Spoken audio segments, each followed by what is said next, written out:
Alright, hello everyone. Today we're working on a Legion of the Damned Space Marine, specifically Ferrus Manus, as well as a Mark IV Space Marine and a few pieces of a Mark VII Space Marine reaching out of the ground. I'm just starting by priming in black with Vallejo Surface Primer. I'm not super concerned about getting full coverage on the base. I actually accidentally printed it orange, but it works perfectly because I'm going to be doing a lava base with Modern Earth later on, so for right now, that will work. Alright, now we're going to be using Rhinox hide. I'm going to be using it through the airbrush, but you guys can use a regular old brush for this part. And basically, I'm going to be connecting each of the marines with, we're going to be doing almost like a vein pattern. It's going to be really rough right now. It's not going to look like the end goal, but that's okay because we're going to do multiple colors after this, and each color will refine it a little bit. But for right now, we're just going to put the Rhinox hide down. It's a nice base for any sort of fire effect. It's a really nice reddish brown once it's dry. I know right now on the screen it just looks brown, but it will dry kind of a red. After that, we're going to be moving to Corn Red, which is a dark red. It's lighter than Rhinox hide, but it's not quite pure red. That's more what Mephiston red is. And we're just going to be going around each of the feet again, and then we're going to be really careful to not cover all of the Rhinox hide. We still want some of the Rhinox hide to be visible.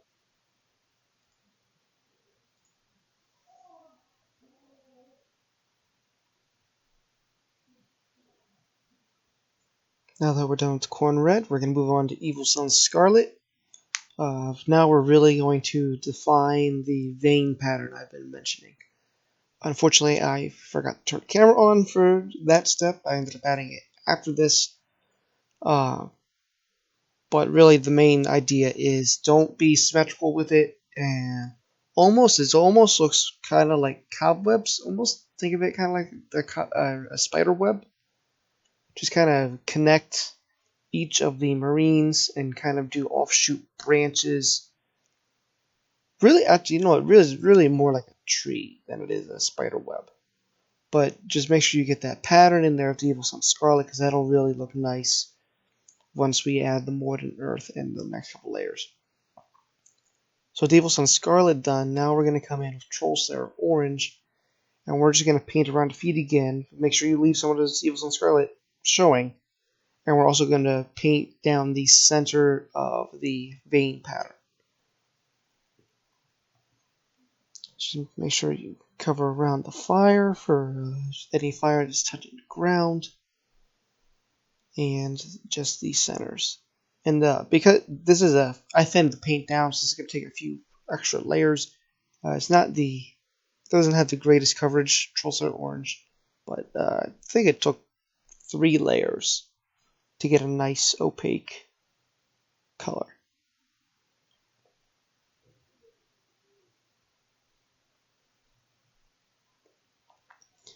With that done, now we're going to come in with Uriel Yellow, and this will be our final color for the lava base, aside from Modern Earth. We're just going to come in where the areas are thickest, and around the fire connecting to the ground for the Mark VII Space Marine, and around the feet for Ferrus Manus and for the Mark IV Space Marine.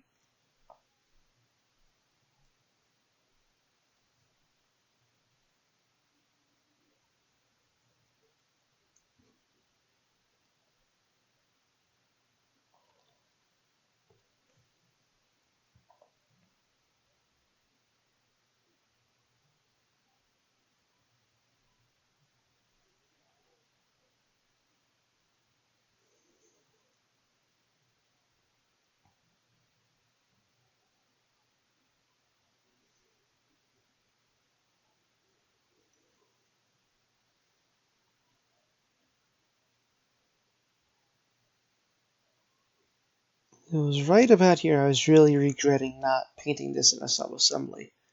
But with the green stuff, I was worried. I wasn't sure how to do the green stuff flames without having the model attached to the base. So, something to figure out for next time.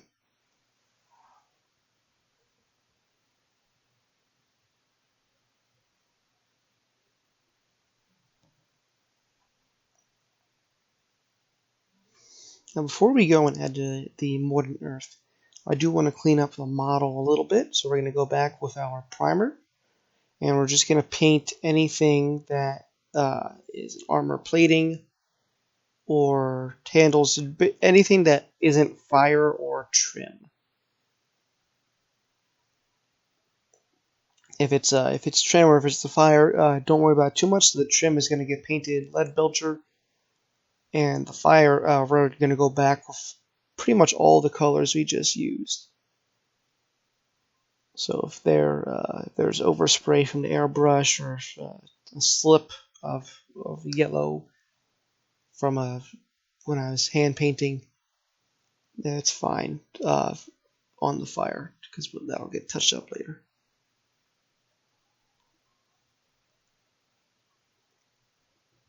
Just when you're covering up any mistakes, be careful not to get black onto the base because that'll take, at the very least, you'll have to put the Uriel yellow back. If you put it somewhere and you slash like the entire thing, you got to go through all the colors again. Now we're moving on to Modern Earth. With Modern Earth and really any sort of crackle paint, you want to put it on really thick. If you put it on too thin, it will only crackle a little bit when it dries. Sometimes it won't crackle at all. It'll just look a big old sludge spot of thick paint, which nobody wants. So make sure you put it on nice and thick, and you'll get some really nice crackling effects. Now I'm just stippling on Corvus Black all over the armor. I'm not really trying to cover the entire armor. I am just trying to get just a second color on the armor because we're doing it's a mainly black armor. We want there to be a little bit of interest, color interest in there, and we don't want it to be too symmetrical either. We kind of want it to be a little spotty to make it look like they're very old. There's like caked layers of soot on the armor. After that, we're going to come in with, Eshin Gray. We're going to do a light dry brush on the edges and sometimes on the armor plates themselves, just as a hot dry brush highlight, just to add one more color, give it a little bit more intrigue.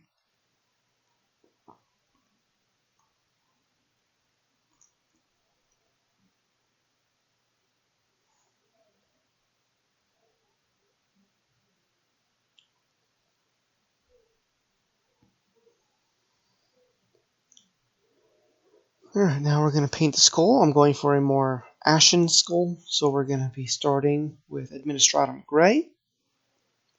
Then after this, we're going to use Oathwind Gray as a highlight.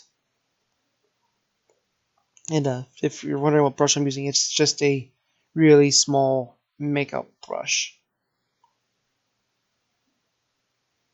Now I'm coming in with Lead Belcher on the trim, and we're just going to paint up all the trim. Anywhere you want to be metal, we're going to paint Lead Belcher.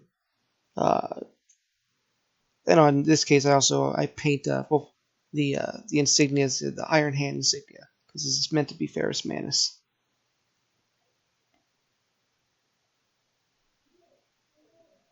After that, we're going to go through with Agrac's Earthshade. You can notice there was already some of the shade on that shoulder. I had forgotten to click start on my camera, so I just went through. I just make sure you don't let it pool in the recesses too much, because while we want the armor to look old, we don't want that weird coffee stain effect the shades can have if you let them pool too much. So just be careful, and just perhaps a lighter coat would work too if you mix it in with a medium. Now I'm going in for an edge highlight on the metal. I'm just using Stormhost Silver, and it's really more of a selective highlight. I'm really only getting like the top facing edges, some of the rivets. Yeah, I do go back. Unfortunately, I don't pick it up on camera again. Some of the musculature on Ferrus's iron hands, some of the arm muscles. And now this right here, I'm just showing you how much I'm thinning my rod oxide for the fire. Because with the fire, we want it to be really thin so that way the rod oxide gets into the crevices and covers any green still showing through from the green stuff if you're priming step. If you were a little too light on it, which I was. So this will just go through. It'll help cover up those mistakes and just make it look like the heat is cooling in those areas.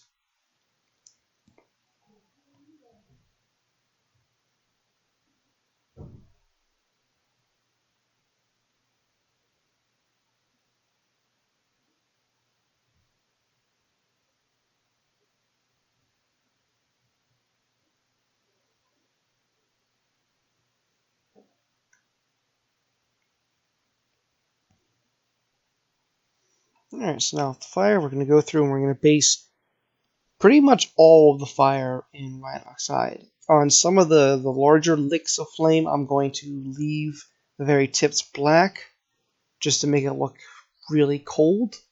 And it'll also add just one more color because we're going for a very cold fire with these guys. I found that if you only go up to a orangish red, it gives a very angry fire look to the model, which fits perfectly with the psychic backlash origin story for the Legion of the Damned. If you're going for Firehawks, you might want to go up to yellow or white.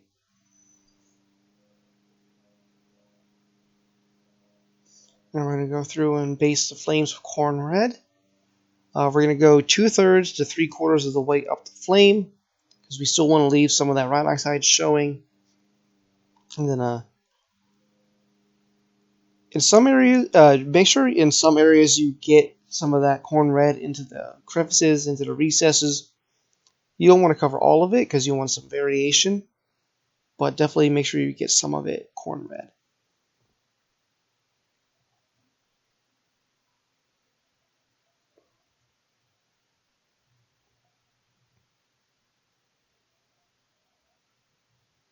Yeah, it's an excellent camera view, isn't it? You can totally see what I'm painting.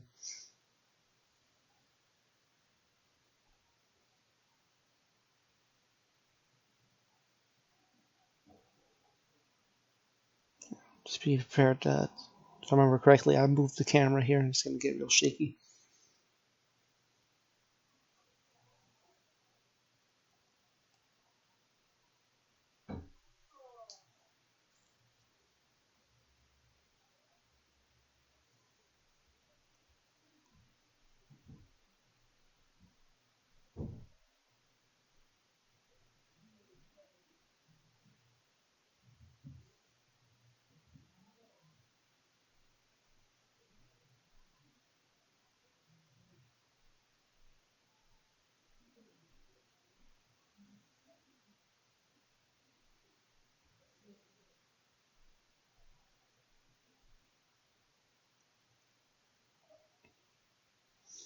I really struggled. With this model, I was really having a hard time getting good camera angles for you guys.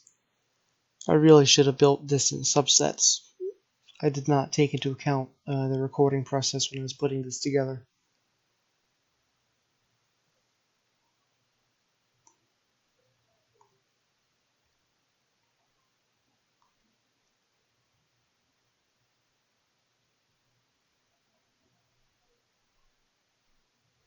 Alright, now we're back to Evil Sunz Scarlet, and we're going to paint the very bases of the flames, as well as go up about halfway to 2/3 of the corn red. This will help. This will be our final color for the fire, and this will help brighten it up a little bit while also maintaining that angry, rage-filled color that we want. And then here is the final model, all nice and painted up. I think it came out pretty good. It was my first time painting a lava base. I really like how that came out. So thank you all for watching. Please like and subscribe, and I will see you next Monday.